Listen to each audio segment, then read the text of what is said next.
Have you ever had that conversation with a friend, or maybe even just said it to yourself in the mirror? Well, what do you expect? At our age, the metabolism just slows down.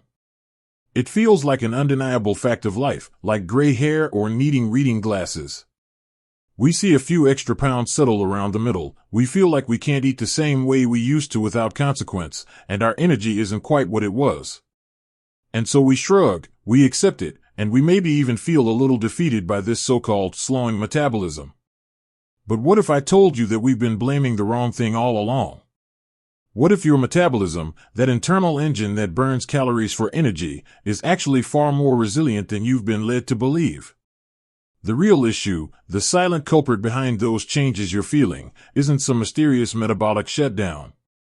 It's something much more tangible, something we can actually measure and, most importantly, something we can directly fight back against. The truth is, after 75, and honestly, this process starts much earlier, around our 50s, your metabolism isn't just slowing down out of nowhere. You're losing muscle. And I don't mean a little bit. We can naturally lose between 3 to 5% of our muscle mass per decade after 30, and that rate can speed up if we're not proactive. This loss has a name, sarcopenia. Now, why does this matter so much?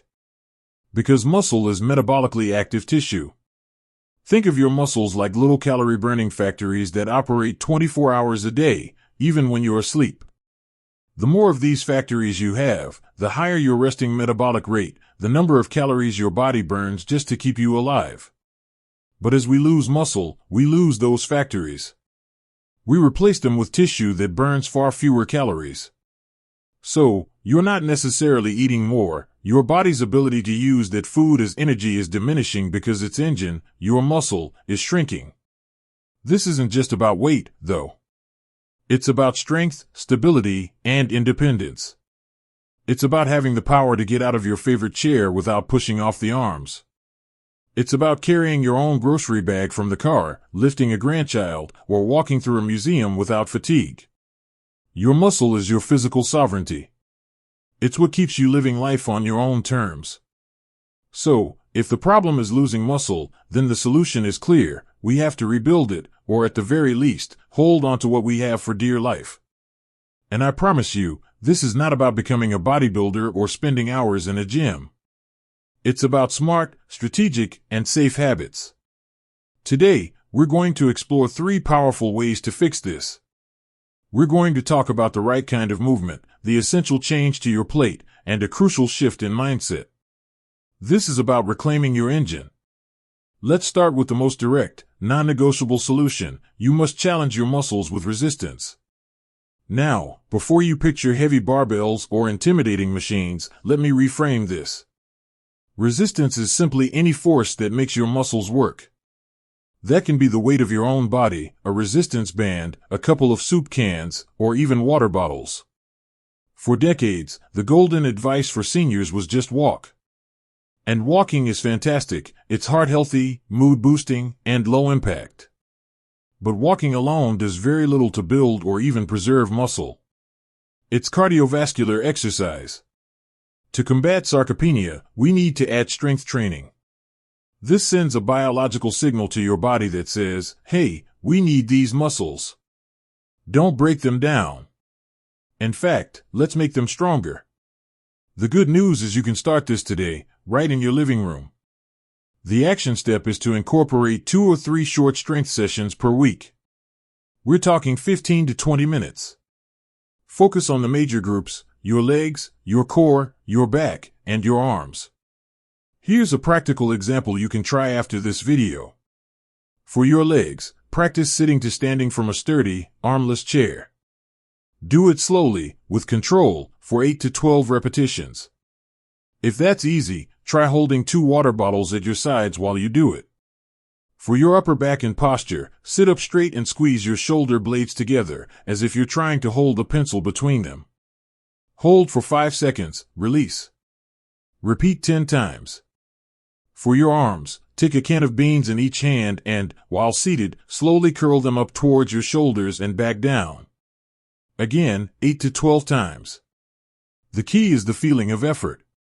The last 2 or 3 repetitions of any set should feel challenging. That's the signal your muscles need. You are not trying to exhaust yourself, you are trying to stimulate. This is how you tell your body to reinvest in its own muscular infrastructure. You are rebuilding those calorie-burning factories, one simple, safe movement at a time. Now, while this kind of movement provides the essential signal to build muscle, your body can't build anything without the right raw materials.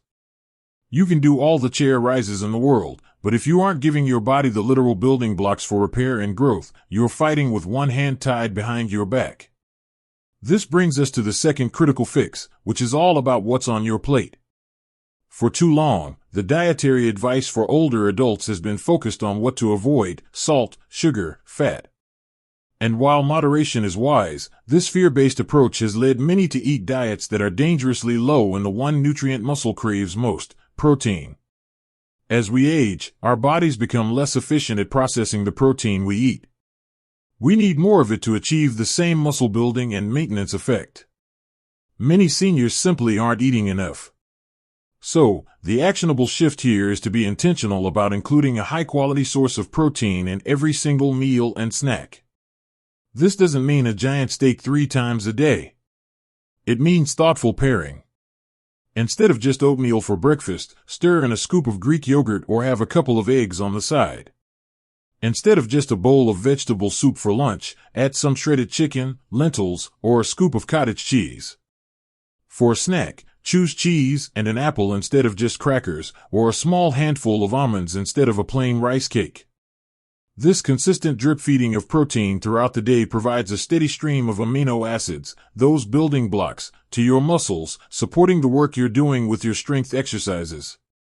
It's the perfect partnership. The exercise creates the demand for repair, and the protein supplies the means.